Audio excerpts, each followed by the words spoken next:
Shalom, selamat sore Bapak Ibu yang terkasih dalam Tuhan Yesus.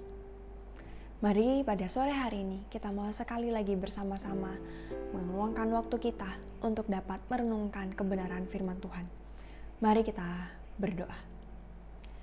Tuhan Allah Bapa kami yang sungguh baik dalam kehidupan setiap kami.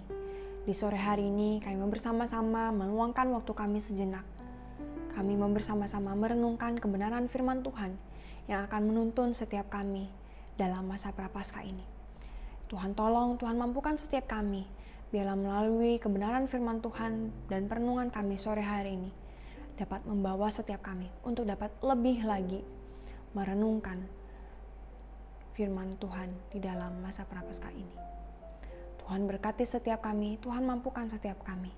Inilah doa dan permohonan kami, hanya dalam nama Tuhan Yesus kami telah berdoa dan mengucap syukur. Amin. Bapak Ibu sekalian, mari di sore hari ini saya mengajak kita semua untuk dapat membuka Alkitab kita masing-masing, yaitu dari Matius pasal yang ke-26 ayat yang ke-40 sampai yang ke-41. Matius 26 ayat yang ke-40 sampai yang ke-41. Mari kita membacanya bersama-sama. Setelah itu ia kembali kepada muridnya itu dan mendapati mereka sedang tertidur. Dan ia berkata kepada Petrus, "Tidakkah kamu sanggup berjaga-jaga 1 jam dengan aku? Berjaga-jagalah dan berdoalah, supaya kamu jangan jatuh ke dalam dosa pencobaan. Roh memang penurut, tetapi daging itu lemah."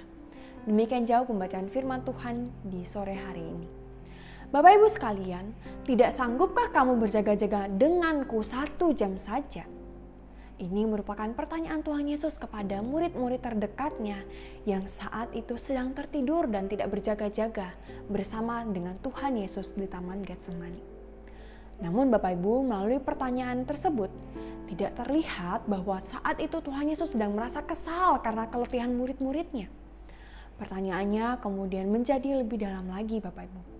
Yesus tahu bahwa peristiwa-peristiwa di Taman Getsemani saat itu sangatlah penting bagi dirinya. Ini akan menjadi waktu persiapannya di dalam doa kepada Bapa, yaitu persiapan untuk rintangan yang sangat besar yang telah terbentang di depannya. Berjaga-jagalah dan berdoalah supaya kamu tidak jatuh ke dalam dosa pencobaan. Demikianlah kata Tuhan Yesus yang memperingati ketiga muridnya yang dia panggil bersama-sama dengan dia pada saat itu. Dan kemudian kita tahu Bapak Ibu apa yang terjadi selanjutnya. Ketika keadaan menjadi semakin sulit, para murid itu pun berhamburan seperti ditiup angin. Sejenak terlintas pertanyaan Bapak Ibu. Bagaimana jika mereka sebelumnya sama seperti Tuhan Yesus? Mereka bergumul di dalam doa sampai mereka mencapai titik ketaatan dan penyerahan yang penuh kepada Allah. Akankah mereka dapat mampu dan juga dikuatkan melalui bahkan menghadapi masa yang sulit pada saat itu? 3 kali di dalam doa yang sama Bapak Ibu, Tuhan Yesus tahu jika setiap kali dia berdoa, maka Bapanya yang di sorga dapat dan akan mendengarkan setiap doa dan seruannya. Dalam waktu-waktu itu Bapak Ibu, mereka berbagi kedekatan yang rasanya tidak dapat dipahami oleh manusia manapun. Bapa dan anak adalah bagian dari ketritunggalan ataupun trinitas yang adalah satu dan Tuhan yang sama. Jadi Bapak Ibu, mengapa Tuhan Yesus menghadap Bapanya sampai 3 kali banyaknya untuk meminta permintaan yang sama? Hal ini Bapak Ibu menunjukkan kepada setiap kita bahwa kita perlu bertekun di dalam doa sampai kita mengalami kelegaan yang hanya dapat kita terima ataupun diberikan oleh Tuhan Yesus itu sendiri. Yesus melakukannya Bapak Ibu. Yesus mencurahkan di dalam setiap doanya apa yang menjadi tekanan dalam hatinya. Dan begitu dia mendapatkan tempat penyerahan yang penuh dengan sukacita, ia pun bangkit dan mengikutinya dengan ketaatan yang penuh. Oleh karena itu Bapak Ibu, sama seperti Tuhan Yesus, kita pun memiliki hak istimewa untuk mencurahkan isi hati kita di dalam doa yang terus-menerus kepada Allah. Hal ini Bapak Ibu bukan berarti kita sedang menarik tangan Tuhan untuk dapat apa yang kita mau. Tetapi lebih daripada itu, hal ini Bapak Ibu sekalian adalah tentang belajar untuk dapat menyerahkan diri sepenuhnya kepada Tuhan. Seperti Tuhan Yesus, kita bangkit dari lutut kita dan percaya bahwa Tuhan mau dan akan mendengarkan setiap seruan doa anak-anaknya. Dan itulah yang menjadi kemenangan setiap kita, Bapak Ibu. Oleh karena itu, mari renungkan kembali bersama dengan firman Tuhan di sore hari ini. Tanyakan Bapak Ibu kepada diri kita masing-masing. Apa yang menekan hati kita di hari-hari ini? Sudahkah kita membawanya dalam doa kepada Allah Bapak Ibu? Sehingga setiap kita dapat mengalami dan merasakan kelegaan yang daripada Allah itu sendiri. Apakah kita saat ini sudah maju dalam ketaatan kepadanya?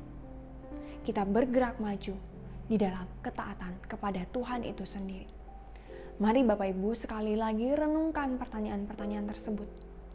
Pertanyaan-pertanyaan yang dapat membawa kita untuk terus mengingat, terus dapat merefleksikan dan menerapkannya di dalam kehidupan setiap kita.